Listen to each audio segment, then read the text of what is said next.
Hi, I'm William Devine. With the current price of oil, raising capital for a startup is very difficult, especially if one has very limited resources, doesn't have a big balance sheet. How does one go into a country and create potentially a financeable billion-dollar market cap company in the space of a very short period of time? This is a proposal on how to do that. I'm going to walk you through step by step on how this could be done. And this proposal has been vetted with some of the most experienced oil and gas guys in the world, as well as with major contractors, government officials, and investment banks. Basically, the idea is to create a newco and joint venture with the state oil company or an indigenous oil company who neither have the financial resources or the technical ability to finance and make decisions on non-operated interests, as well as take over operated fields and blocks. So I'm going to walk you through each slide, and I'm going to explain how this can be done. Basically, what's happening around the world is a lot of governments want to take control of their own natural resources.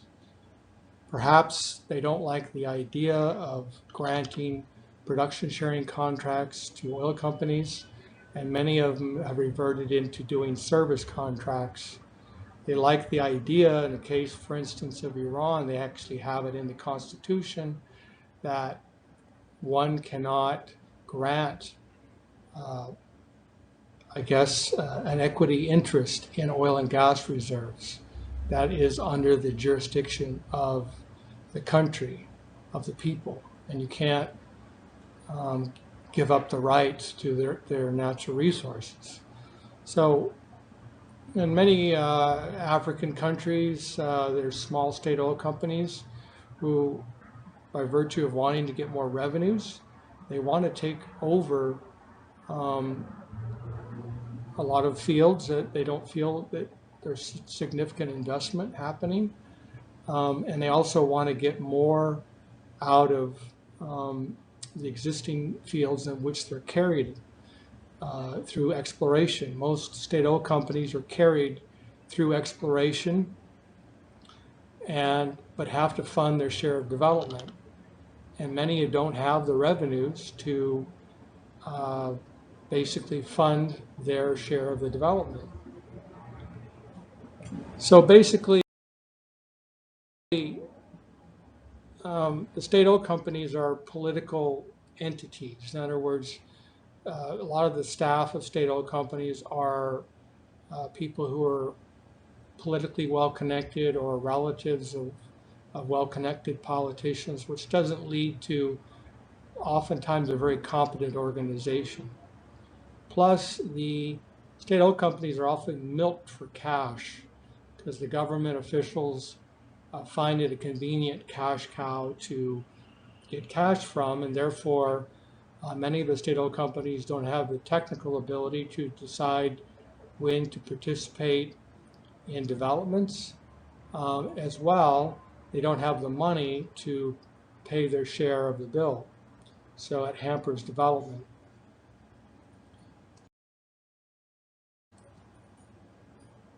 So the solution basically is to create a vehicle in which the state oil company or indigenous company can get access to both capital as well as technology and good management.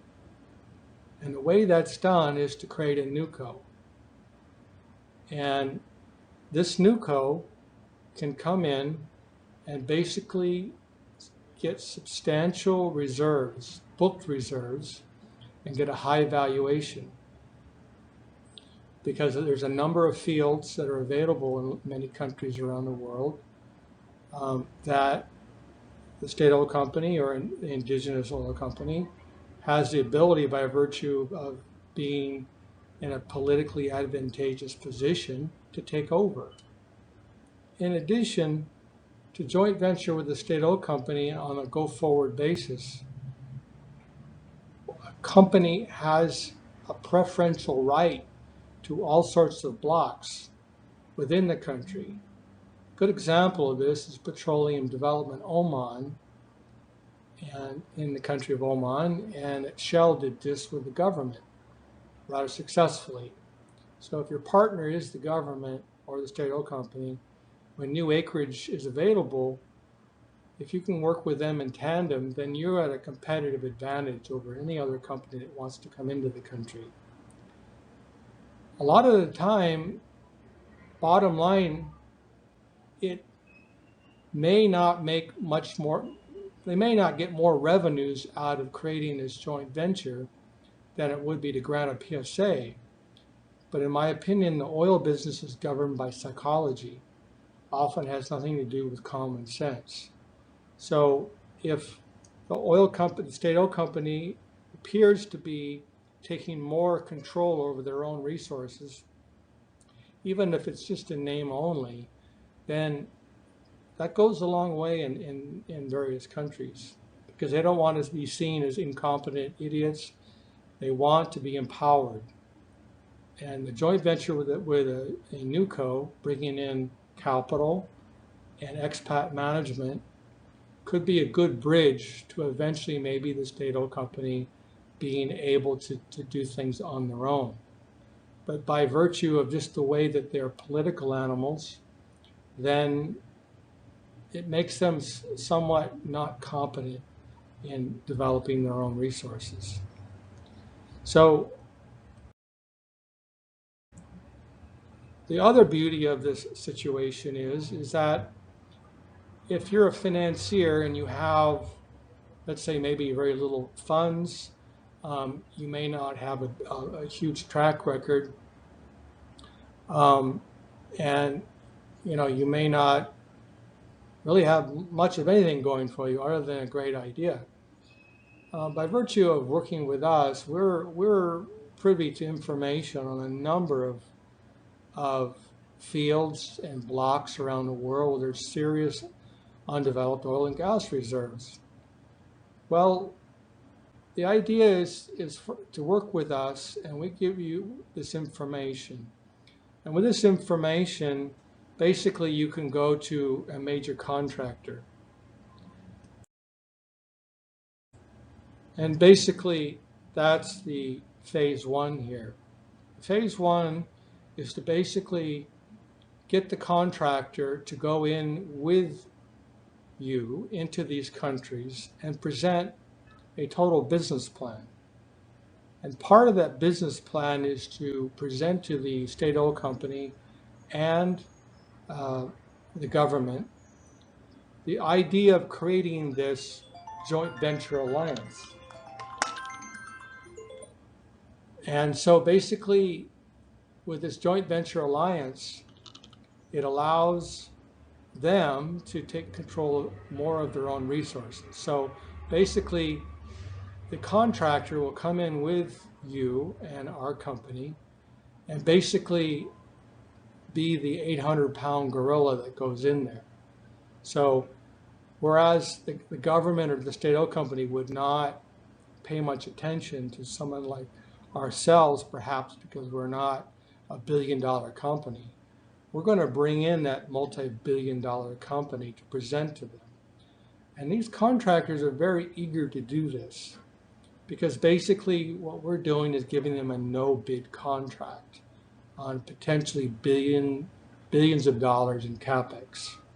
So we bring the contractor in with us as our partner to basically put forward a business plan to develop a state oil company in taking over a number of fields and blocks. And we exchange this information with the contractor, and the contractor then basically presents the plan. And so at the end of submitting this plan, we're hoping that we create an MOU. An MOU would be with the new co that we've created and the state-owned company and the Ministry of Oil or Energy or whatever the ministry that is. And the carrot for the contractor is getting that contract. And we're going to play the contractors off against each other, so make sure that we're not getting raped here, that basically they're going to play ball and keep their costs down. So that's how we go in there and get credibility with the state-owned company and the government. Many of the contractors are more than willing to do this. And they're happy to basically sign a non-disclosure agreement as well as do the full business plan free of cost to us. So that's basically phase one. So with the MOU in hand, basically we go to the investment bank. And basically we do the same thing with the investment bank. We say, okay guys, here's a serious opportunity to create an extremely high quality NewCo, meaning something that's rarely done, where you create huge reserves off the bat by virtue of securing, by virtue of the joint venture, huge oil and gas reserves in the ground, and then basically working with the investment bank to bring in, and potentially the contractor, to bring in a AAA rated management team. And the management team will be more than happy to sign on because they see that there's a potential to make millions of dollars by getting pieced in for founder shares and options on something where you're talking billions of barrels of reserves right off the bat. So basically the investment bank is another 800-pound gorilla that you bring in there, and you can play them off against each other and make sure they're not going to charge exorbitant fees. And also to have them agree to form a syndicate to raise the money so that they just don't have full control over it. So one problem with working with African countries as well as countries all over the world is to make sure that whatever contract that you sign is basically going to be adhered to, and everything is done by the book. And if we bring in two 800-pound gorillas, one the contractor and one the investment bank, then they know not to fool around with us, that this is a serious business. So basically the investment bank will go out there and with us will bring in the management team. I think that we can adequately find people to be the AAA management. We've done it before and we can do it again. But you know, if investment banks are always complaining about quality, you know, heck, this is an opportunity to help build quality and to do everything on top of the table perfectly by, you know, Western capital standards and FCPA and all the rest of it. So basically raising the private equity in tranches. But the one thing that will be important to do by virtue before we raise this money is basically do two things. One, bring in an auditor to make sure that all the books are correct, that all the accounting is correct, and because, you know, accounting gets kind of interesting in various countries, and a third-party engineering, petroleum engineering firm to substantiate reserves. So that basically we know everything is black and white, and there are no shades of gray here. So there are a number of investment banks that, you know, that would be good for this, and they're all, you know, challenged these days because of the low oil price. And in many different countries around the world, of which our company has had a lot of experience. Basically, I think Gabon is our first target. I think Chad is very good target. I've already addressed this with the Chadians a long time ago. Um, in all these countries, you still got the same problem. I certainly know Turkmenistan quite well. Um, there's a huge shortage of capital to the state oil companies, and there is no indigenous oil companies there. Um, and so, you either create an indigenous company to joint venture with or joint venture with the state oil companies. Um, so that's basically it. It gives the ability to create $1 billion market cap company starting from nothing. And I guarantee you that the investment banks, the state oil companies, the government ministries, the contractors, the auditors, the reserve guys, uh, are all more than willing to do this. It could be done with almost no cost because both the investment bank and the contractor are doing this initially on a pro bono basis with the idea that they're going to get the contract, and we're going to help them get the contract. So they are kind of putting their butt on the line a little bit, and we're going to show them various deals. And at the end of the day, the state oil company and the government may say, well, no.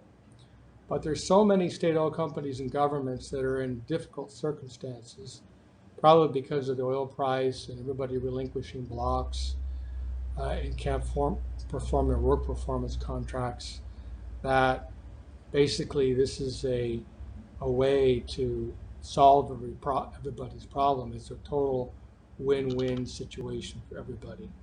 So I'm free to answer any other questions on how this could work, and we're available at any time to pursue this with you. Thank you for your time.